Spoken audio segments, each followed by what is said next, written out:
Thank you. I have no idea what you're hearing or seeing out there, but Maimu, put a thumb up if you can see me and hear me okay. All right, what I'm going to do today is position the work that FamliNet has been doing with huge support from AgeWell. We cannot thank AgeWell enough, as we were one of the first of the 36 startups that have been launched out of AgeWell. I'm going to position the problem of keeping seniors connected as a public health crisis.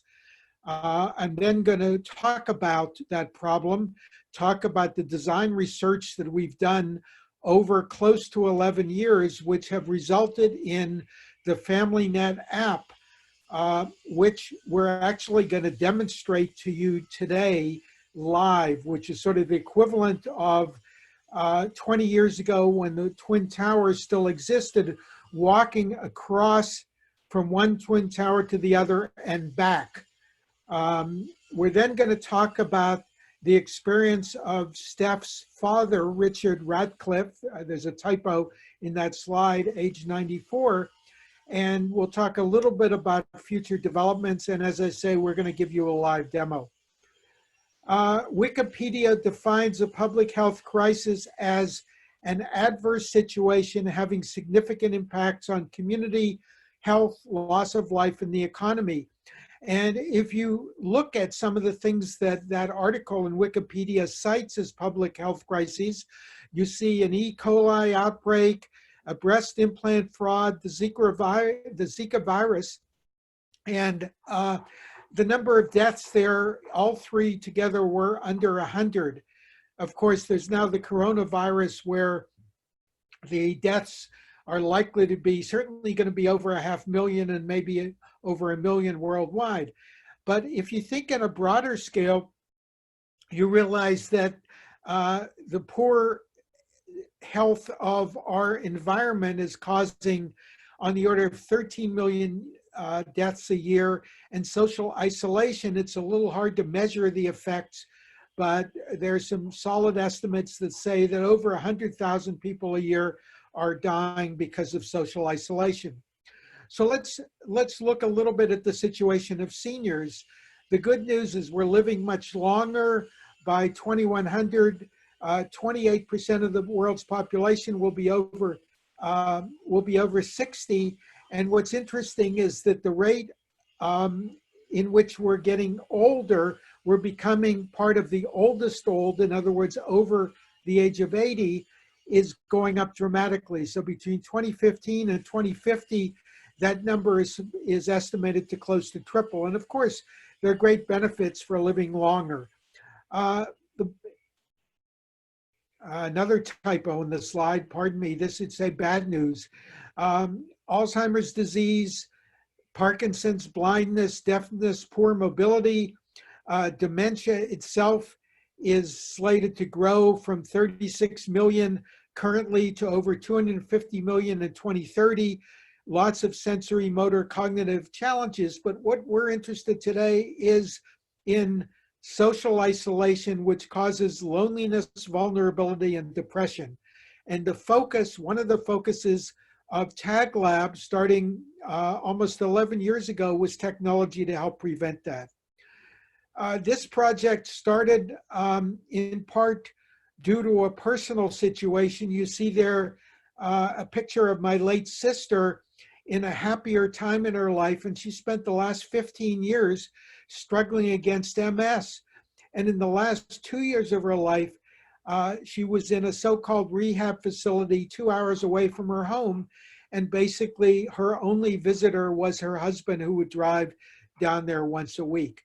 And there are lots of other situations like this. Seniors living alone, seniors sometimes in retirement or nursing homes are isolated, unconnected from family, people in long-term hospitalization, quarantine, as you see now under the virus, individuals with chronic pain, et cetera, et cetera, et cetera, and even 724 homebound caregivers suffer from social isolation.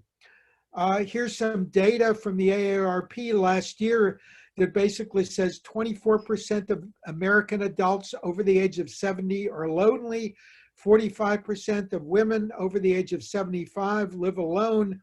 And you can see there from the data that the Japanese situation is even worse than the US situation. The health consequences are quite striking: depression, morbidity, stress, functional decline. The health risks are comparable to the dangers of smoking, cigarettes, and obesity. And there's very solid evidence that if you have stronger social relationships, you're likely to live longer. And if you have weaker social relationships, more isolation, your likelihood of mortality of an early death is greater. And in fact, there's also increasing evidence that social interaction, lack of social interaction, is associated with greater cognitive decline. And I don't have time to go into these studies in detail, but they're quite solid, and there's more studies happening all the time. So what we have is a public health crisis, a threat to enjoyment of life and longevity, and a burden for families, taxpayers, social institutions, and governments. So what can we do about it? So we started to work on this almost 11 years ago, and we used what in my field of human-computer interaction is called a user-centered design process. In other words, we focused early on who our users were. We tried to understand them. We tried to design hardware, software, learning materials, etc. And what we did is we tested and we redesigned the software, and we tested again, and we redesigned and we tested again, etc., etc. And so early to get off, we started with some interviews. So we did interview and diary studies with seniors in a variety of living situations: home dwellers in chronic pain, patients in complex continuing care hospitals, people in retirement residences and long-term health care facilities, as well as home health care patients. And so based on what we learned from these studies, we built a number of prototypes. We used the name InTouch at that point. And what we learned from those studies and from the early prototypes was that we had to design more than just software interfaces. We needed to be thinking about an appliance. We wanted to leverage pictures of family. We didn't want seniors to have to type in long sequences of characters to say, I'd like to communicate with my uncle Herman. We decided to focus on asynchronous messaging, not video chat, because at that point it seemed like the seniors we were talking to were very concerned that their children and grandchildren were too busy to talk to them at the time that they wanted to have a video chat. And so we wanted something that the busy children and grandchildren could address at their leisure. We wanted to do more than text messaging, and you'll see that in the examples. And we wanted to provide a secure, closed family network.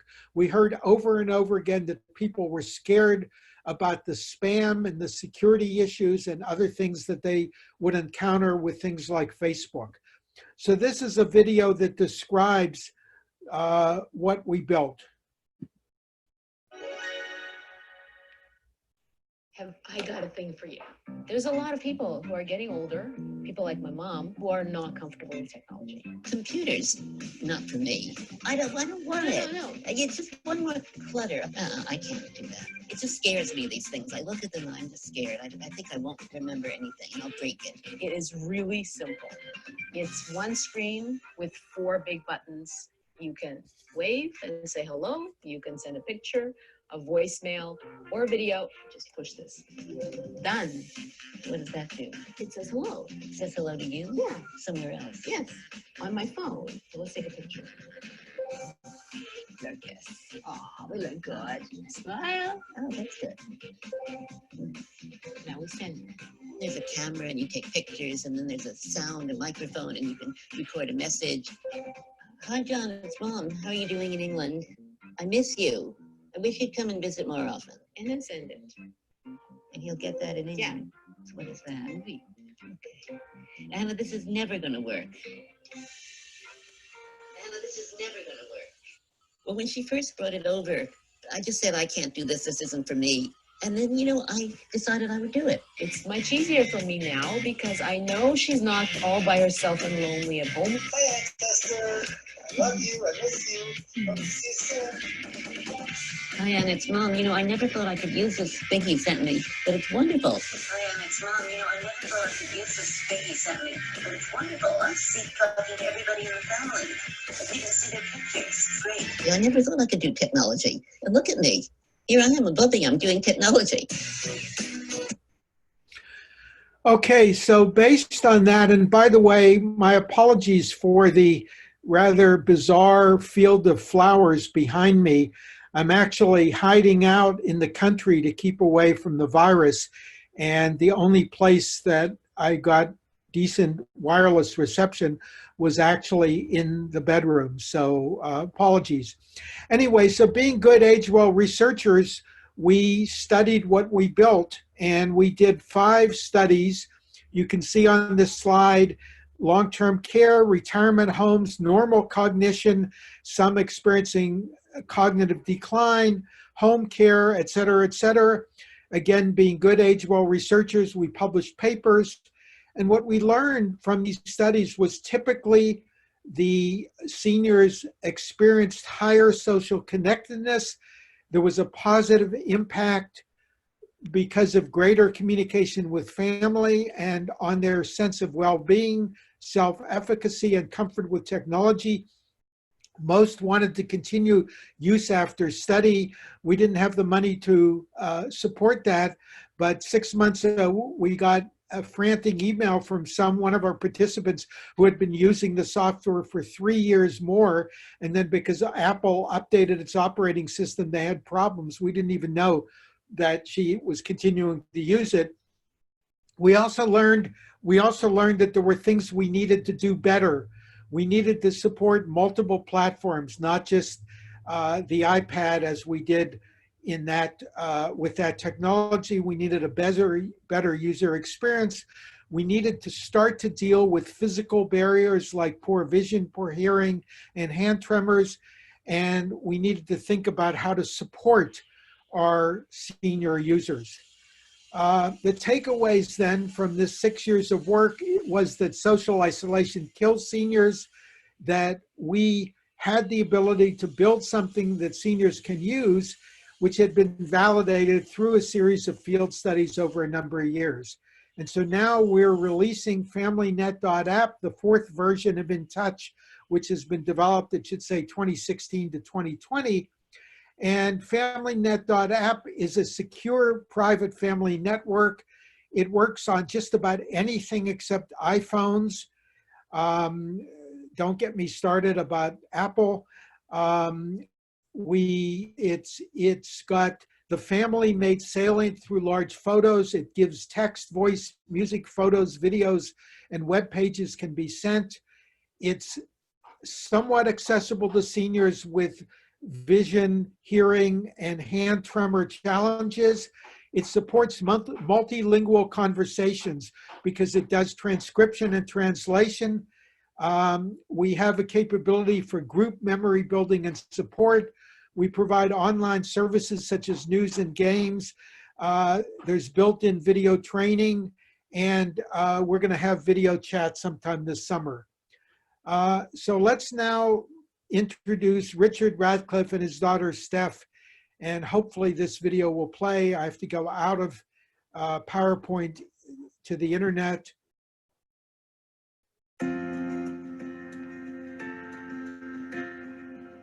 My dad has profound hearing loss. He struggled in conversations and communicating with his peers and his friends, very difficult.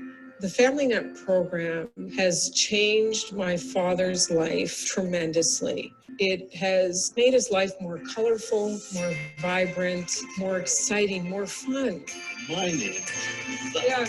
This technology is a wonderful way of broadening the scope of how many people you can reach. FamliNet is about connecting the unconnected. It's an easy to use, easy to learn, messaging app for older adults.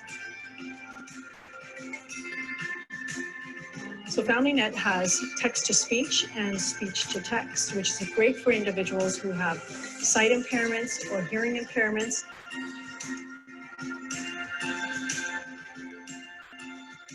It took the intimidation factor out. You didn't have to log in. It was on the screen. He touched a button.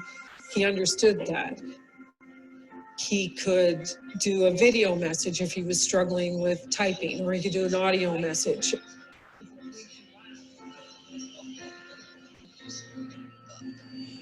are a lot of strange images and scary monsters and beasts. I honestly think if my dad can use it, anyone can use it. Once I got onto it, I threw a lot of other forms of communication away because I found this the most convenient. I'm just amazed at what you can do on it. There's a lot of technology out there that isn't really designed for older adults. The text is very small and sometimes it's just hard to navigate. So a lot of work and programming has gone into FamliNet to make it as simple as possible, as easy as possible. So it looks like we're in Rome. Ooh. Angel has done a fantastic job with supporting FamliNet from the beginning. There was a lot of support getting the FamliNet company off the ground.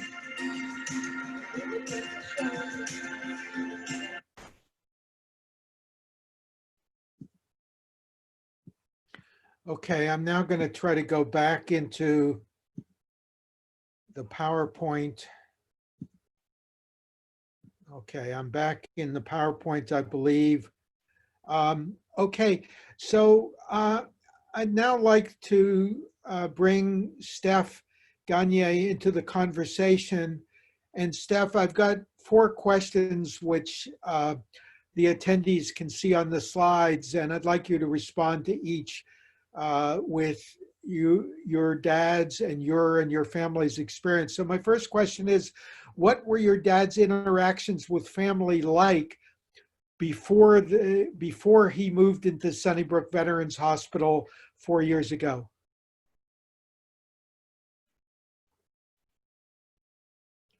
We can't hear you.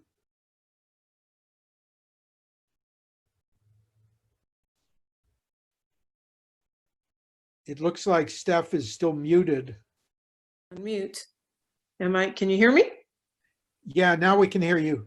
Okay, so back to prior to moving into Sunnybrook, my dad was living with my family here in Toronto, and he was, besides the fact, as you all heard, he is severely hearing impaired.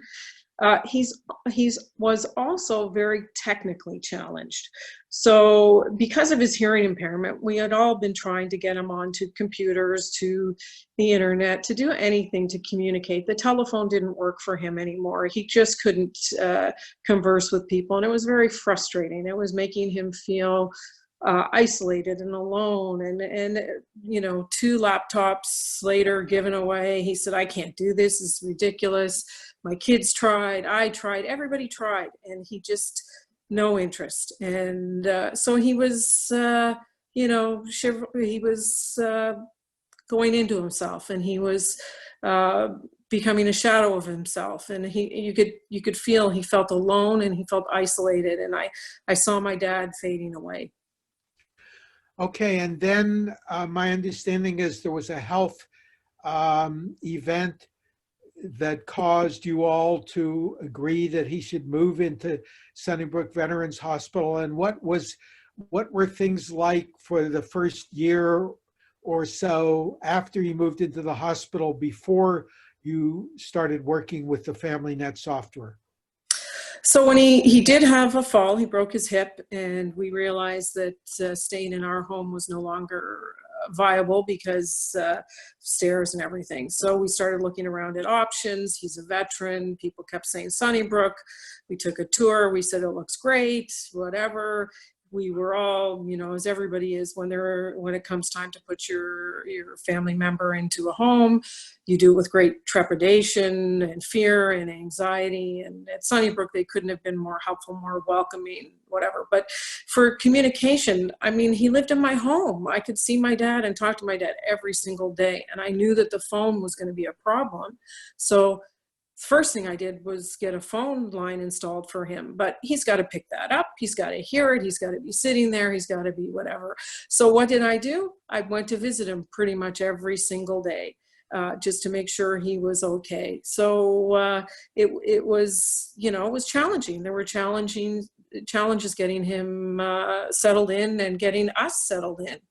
And my fear was when I left him, you know, how am I going to know what he's doing? How am I going to know how he is?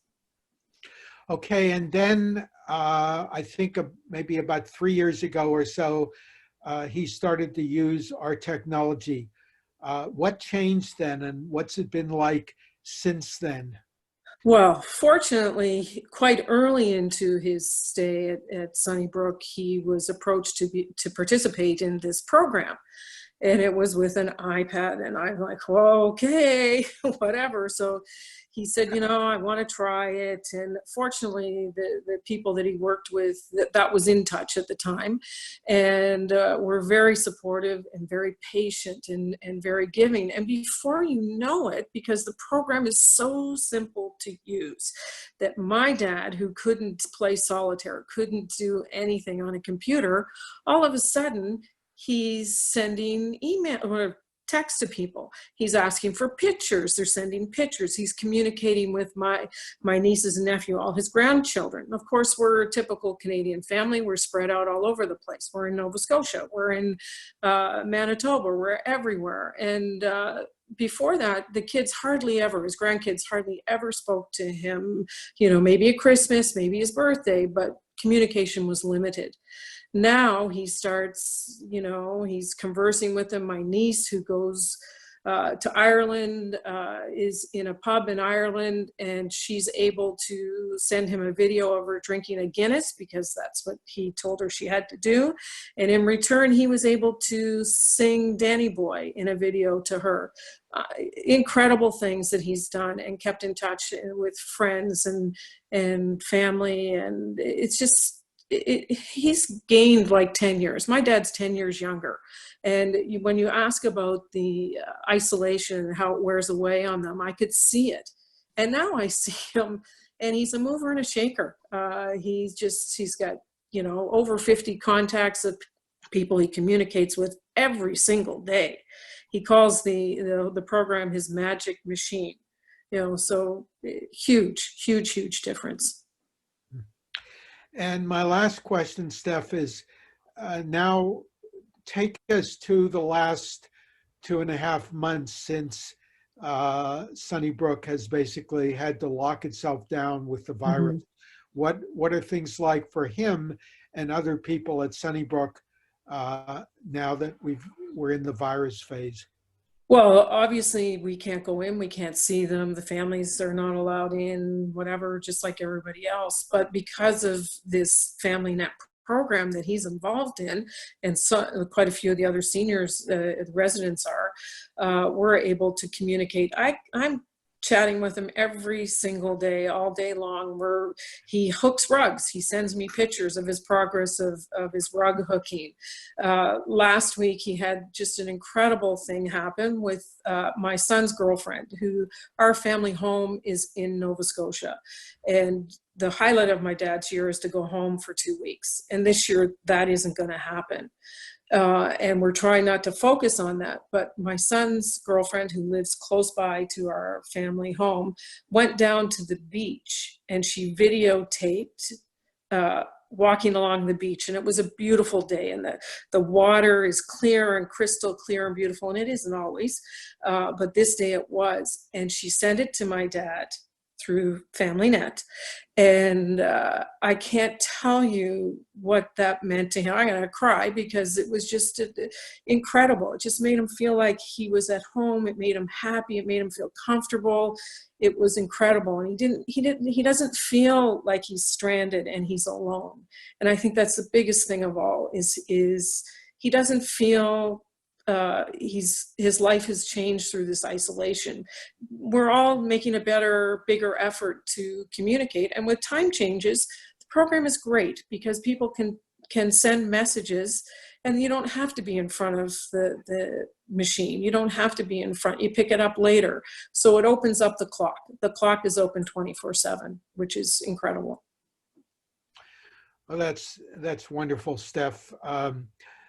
I can't help when you talk about buying PCs for your dad and that not working. I think back to my sister. My sister was had a master's degree in epidemiology, and in fact, she worked for the Jersey Department of Public Health and had a major finding having to do with radon in the basement of New Jersey homes. But she wasn't really a good hands-on person with computers. And I must have hired 6 people, university students, high school students, professional trainers, to try to get her comfortable with technology. And it simply didn't take. And if this technology had actually been there, that would have been really something. Yeah, well, Okay. I thank you because your program has impacted my father and my entire family and all our friends. Like, it's just incredible. I can't thank you enough for making his life fuller. And I'm so sorry that your sister couldn't have benefited from the same thing, because she would have, 100%. So easy. Okay, so we're now going to do the equivalent of walking across the tightrope. And I'm going to go into the Chrome browser, and I'm going to ignore the Baecker FamliNet, and I'm going to go into the Macron FamliNet. And Maimu, are you seeing the Macron FamliNet? Yes, so Maimu Mulder is on this call, and she's actually, I'm on a Mac laptop, and she's on a Samsung Android tablet, and you can see here the Macron FamliNet. This is an imaginary family, and so you can imagine that this family is or is not related to the French president. You can have it either way. And members of this imaginary family are me, Ronald Macron, and in this imaginary family, I'm about 50 years old. You can see a picture of me in the upper left at about age 50. And you can see Maimu, who's my mom in this imaginary family and is about 80, and her sister Natalie, who lives in Lyon, France, and her brother Robert, who lives in British Columbia. And it turns out that a few years ago, we discovered, and I can't remember how at the moment, we discovered a distant third cousin, Chia Tang, who lives in Beijing, and Chia doesn't speak either English or French. So we're a typically distributed multilingual family, and I'm just going to go, I'm going to click on my communication with Maimu, my mom, and you can see a message that I sent earlier. Hi, Mom. And if my vision is poor, I can listen to it. Hi, Mom. Okay. And Maimu, I'd like you to send me either a voice message or a picture, preferably a voice message. And Okay, will do. Hopefully the internet gods are kind to us and the message will come quickly. But again, I stress this is not real-time video chat. This is asynchronous communication. So the way it's typically used, it doesn't matter if it comes in 5 seconds or 30 seconds or a minute. And I'm just going to reload this page and see if it's there. Still not here. Okay. Okay, while we're waiting, I'm just going to show you a few other things, a few other features of this. So if you look at the conversation with my Aunt Natalie in Lyon, you'll see that, in fact, Natalie only speaks French. So if I say show the original of Natalie's, you see you see a transcription of her speaking French, and I can listen to it. Je suis allée au chalet avec les petits enfants la semaine dernière. Nous avons pique-niqué au bord du lac. So the transcription isn't perfect, but it's good enough to get an idea. And I'm showing it in translation mode. And the original would actually, I would hear in English, because the system knows that my language is English, not French. Another thing that you can see, now I'm going to go out of this, and you notice that I have a new message from my mom. Let's see what the message is. Let's listen to it. Make sure you are watering your plants, Ronald. Okay, so it didn't spell my name right in transcription, but it didn't do bad. Okay, now let me show you another feature. What we've been illustrating is one-to-one communication, me with my mom, Maimu, which I could in fact copy to other members of the family, but there's a shortcut. If I go into family chat, those messages go to everyone in the family. And let me show you, and you can see here at the bottom a message that mom sent to the family chat on April 2nd. And let's click on that and let's play that. Hello, just showing off the tulips in the front yard. Okay, and that was recorded on April 2nd. The tulips are, I believe, far advanced now. And I'm having trouble clicking the back button, I think because of a weird interaction with Zoom. Zoom is taking part of my screen.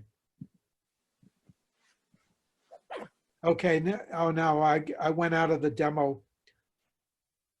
Sorry, let me go back into the, let me go back. You have to share your screen once again, Ron. We Oh, can't I lost see your the screen sharing? Okay. Yeah, just letting you know. Okay, this is, I'm like halfway across between the Twin Towers. Okay, I can't find my Zoom window now. Let me see if I can find my Zoom window.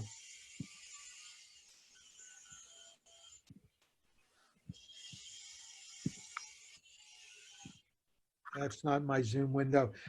I guess, Agewell Control, can you share my screen or do I have to do that? I'm not finding my Zoom window now. Ideally you are doing that. Let's see, I'm gonna try and send you a message and hopefully. Okay.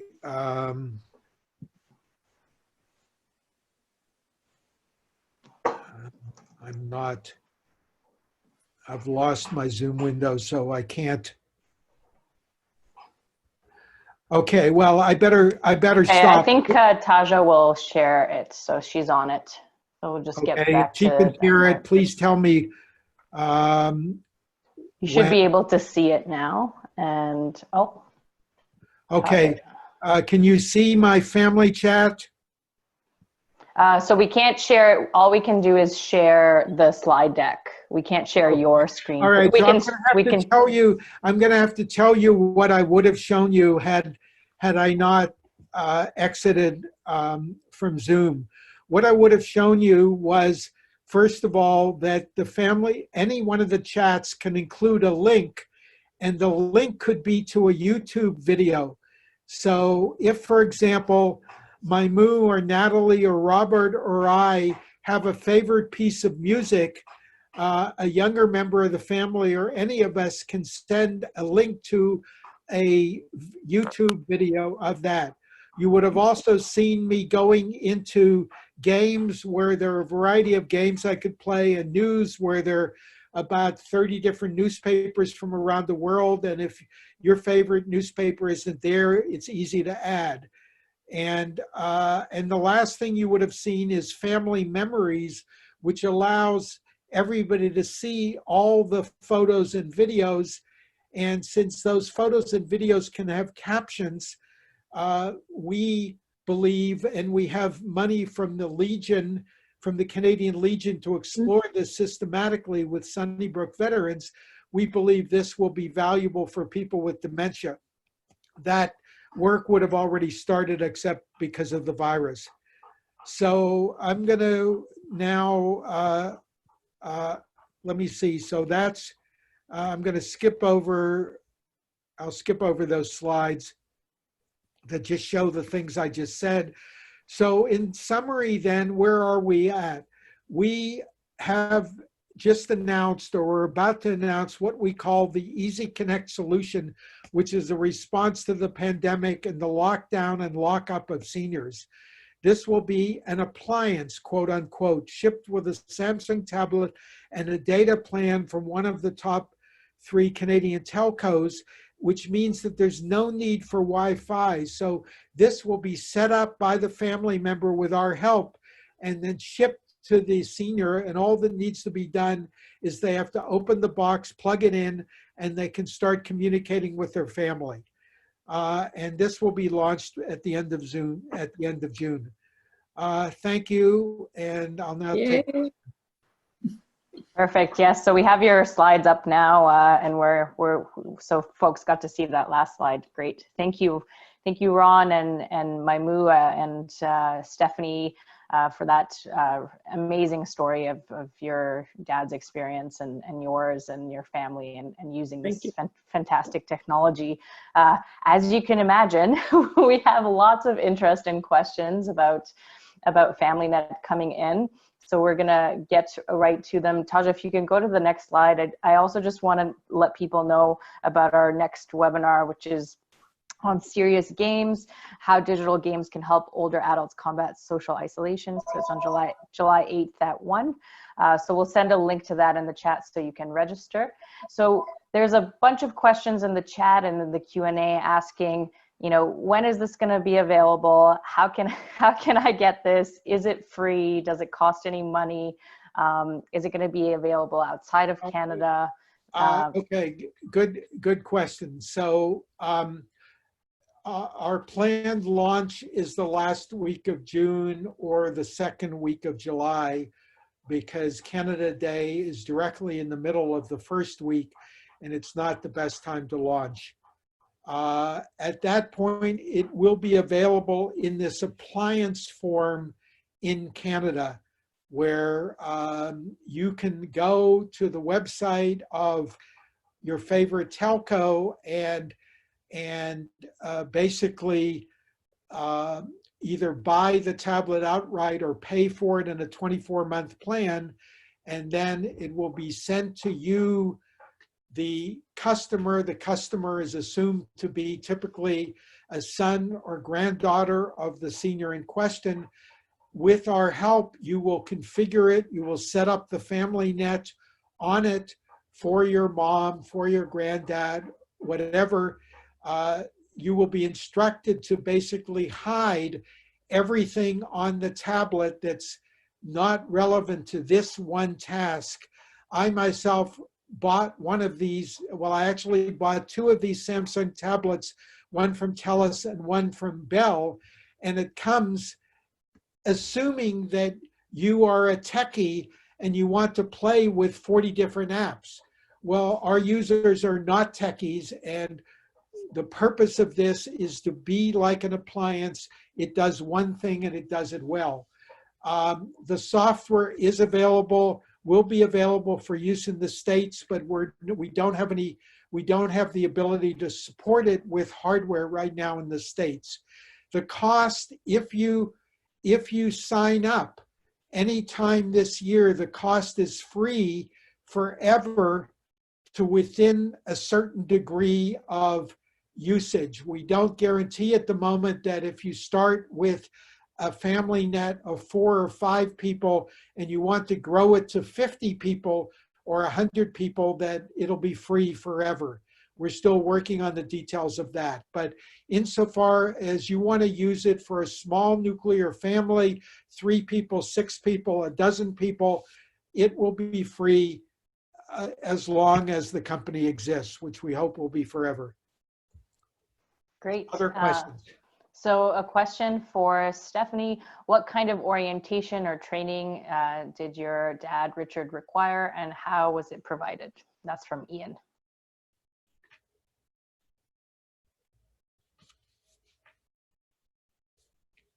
You're just on mute there, Steph, hopefully. Okay. I unmuted again. Yep, you're good now. My phone was ringing, sorry, so I, whatever, but anyway. The In Touch program was they brought people in to work with, there were a group of 10 people when he was like a test group. And so they had support in hands-on, and they actually had volunteers at Sunnybrook. They had lots of volunteers around, and so they partnered with them. But they gave them an instruction manual, which was large print, very, very simple. You know, my dad, being not techie, likes paper. You know, he's very comfortable. Give me the manual. I want something to back this up, and I want to look at something. So he had that. And then if he ran into any problems, you know, it was something that simple that we could do over the phone if I wasn't with them, or, you know, it was very easy to pick up. But he did have support there. They did have support. But for what I'm understanding from this new program that they're talking about, that they will have support. I mean, you can't have on hands right now, but they will be doing support through telephone. Yeah, and also we're developing a series of video tutorials, both for family members and for seniors, that will help explain how to set it up initially as a family member and how to use it as a senior. And those videos are under development right now. Great, very helpful tool. Perfect. So there's a couple of questions about various kind of mobility and also conditions. So there's one question about whether there's different iterations to address the progression of conditions that may limit gross and fine motor control. So, you know, mobility issues, is there voice activation? There's a similar question asking about someone who might be blind, or even someone who is experiencing Alzheimer's or dementia at various stages. Right. Those are great questions. So we are not fully accessible right now for conditions that have progressed to the point of total blindness or almost total blindness. So we support low vision because, first of all, messages are in large print, and you can control the size of the print, and also you can have it read aloud to you. But we are not now a fully accessible app for conditions like blindness. We believe that in terms of progressing dementia, that the ability to build up a family library of photos and videos and music with labels that identify them will be helpful for procedures such as reminiscence therapy. And we're hopeful that the tool will be useful then for mild cognitive impairment. We already have evidence that that's certainly the case. And for early stage dementia and possibly into mid-stage dementia, we don't believe we have anything that will work or be useful for late stage dementia. All of these issues are things that the company aspires to work on as it continues to grow. Can I just add, with my father, he suffers from tremors in his hands, and it's mostly related to some of the medication that he's on. But when he struggles with the typing, because that can sometimes be an issue, he can easily switch to a video message or an audio message, and he's found that very helpful too.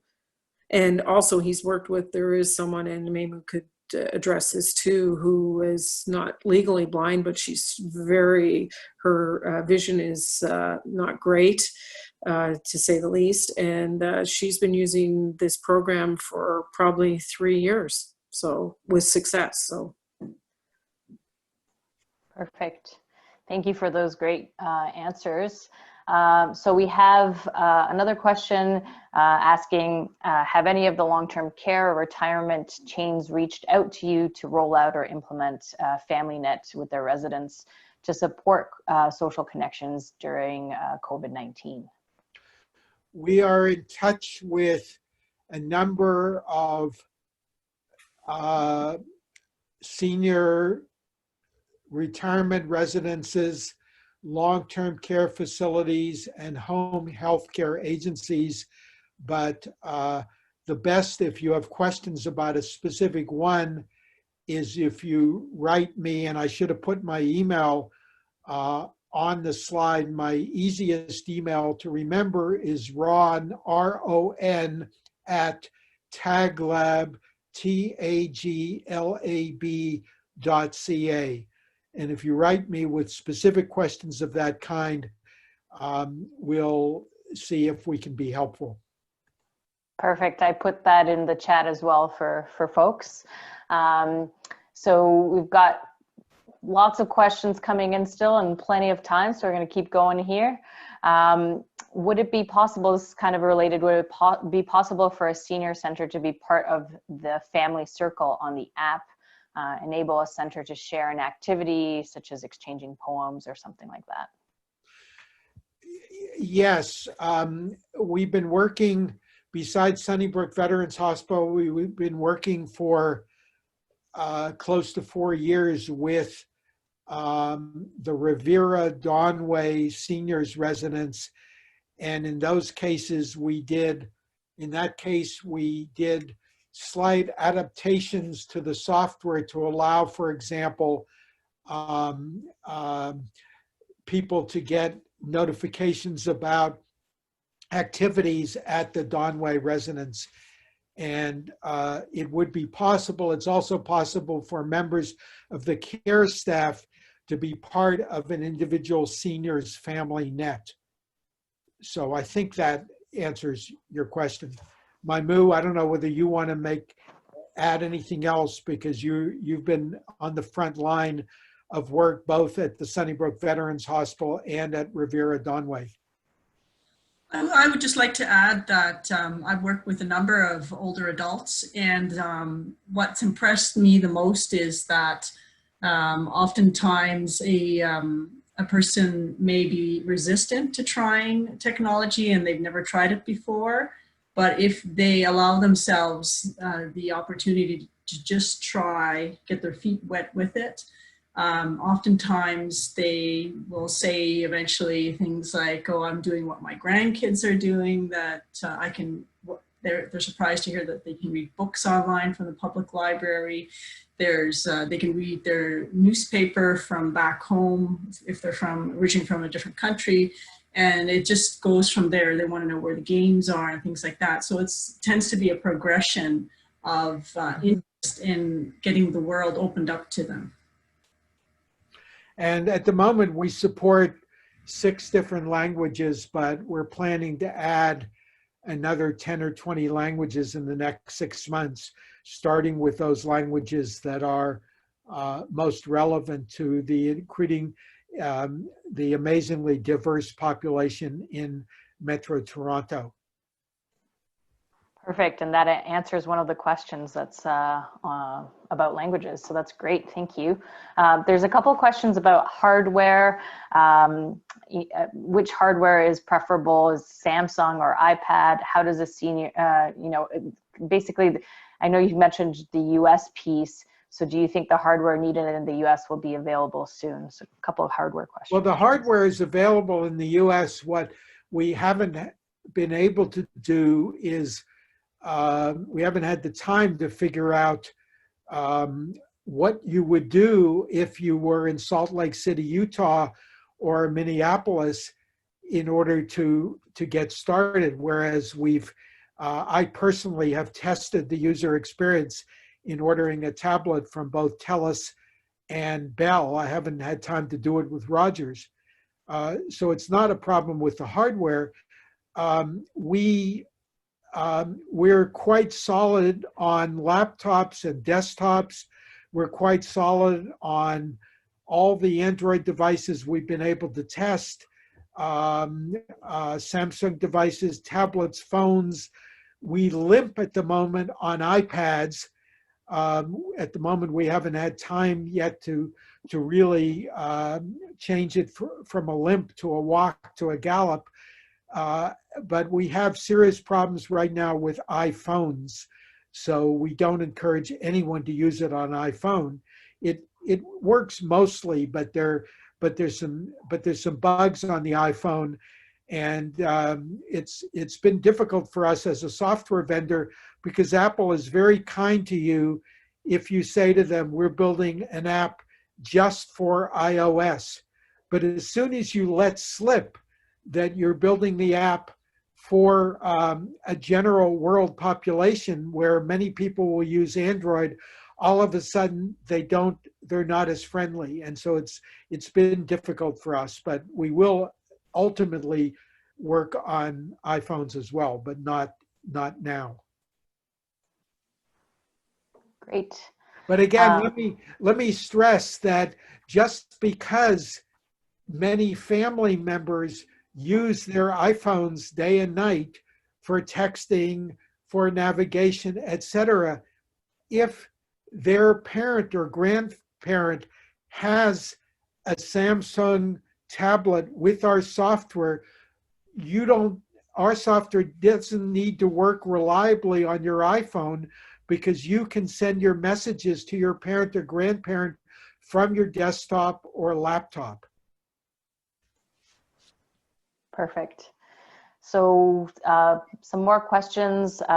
What is the timeline for the addition of the live video chat? I'm not sure if you mentioned that function earlier. Yes, I did. And just let me just add to that. You mentioned you're working with major telcos to distribute the Easy Connect solution. So there's a question about a rough idea of the cost of the tablet and presumably the data plan you would need. Okay, the video chat is under development. We have a very good developer working specifically on that half-time while he continues work on his PhD. He's hit a glitch right now, which is holding us up. We still believe we will overcome that glitch and have video chat working by the end of the summer, but I can't give you an exact date. The video chat will work differently. It'll work more like Skype than Zoom. It will not be having to set up a meeting and then joining the meeting. It will be essentially a video phone call like you can do with Skype. So it will be, if you noticed on the screen, there was a set of buttons down the right-hand edge that said things like text, voice, photo, video, etc.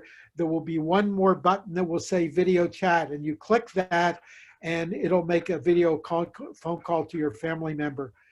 The price, and I'm doing this from memory, I believe what I signed up for with one of the telcos, and in fact with both of the telcos, was essentially a 2-year commitment for, I believe it was $20 a month or $25 a month, in which I paid off the tablet over 2 years, and I had a data plan that would be good enough for significant use of the software. If you're going to send videos back and forth every day, you might need a more expensive data plan. But for what we consider typical use, in which the majority of your messages might be text with an occasional picture, an occasional voice message, and every now and then a short video, it's our belief that the basic data plan as provided by, and we've only checked Bell and TELUS, we haven't checked Rogers yet, will be adequate.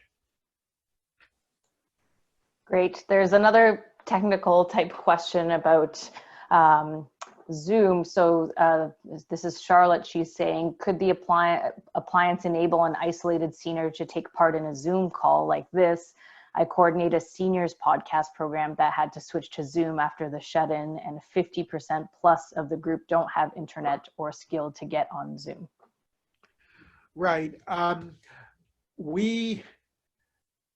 There's nothing that prevents you from, with the tablet, if you get the tablet from one of the telcos, for a family member to put Zoom on that tablet and go back and forth between our software for asynchronous messaging and Zoom for video chat. This will make the interface for the senior more complicated though. And that's one of the reasons why we're putting real-time video chat into our software, so you can do both asynchronous messaging and synchronous real-time video chat from our software. And as indicated, we hope to have that by the end of the summer. Great. I think you've answered most of the questions, if not all of the questions. There was just lots of time for questions, so that was really great. A reminder again for folks to sign up to our next